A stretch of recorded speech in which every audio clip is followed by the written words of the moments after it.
I have a couple of thoughts about this. My first thought is when you sign up to work with a therapist, hopefully your therapist is giving you informed consent paperwork to review and sign, and hopefully they are also having a conversation about informed consent when you have that initial intake with them. This is something that I do in my practice.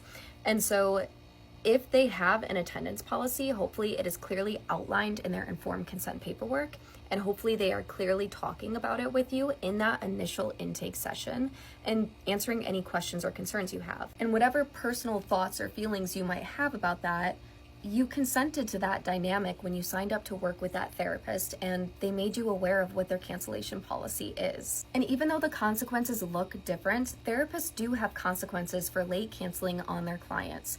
So for the client, the consequence of late canceling is they're charged the late cancellation fee. For the therapist, the consequence of late canceling on the client is that they don't make any money, specifically if they're in private practice, because we only get paid if we're working face-to-face with clients. Now that being said, this is something that I thought about in my own solo private practice because I felt weird about charging a late cancellation fee if I ever had to late cancel on a client.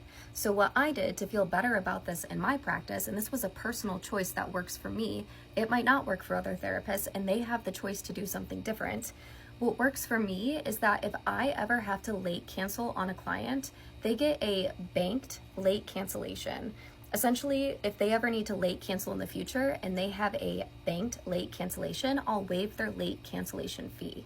Does that make sense? And there was a period of time where I was chronically ill and did have to late cancel on clients quite a bit. And so some of them racked up some banked late cancellations. And I do believe that this works well for me because I am consistent. And if clients don't have that banked late cancellation, I do charge the late cancellation fee.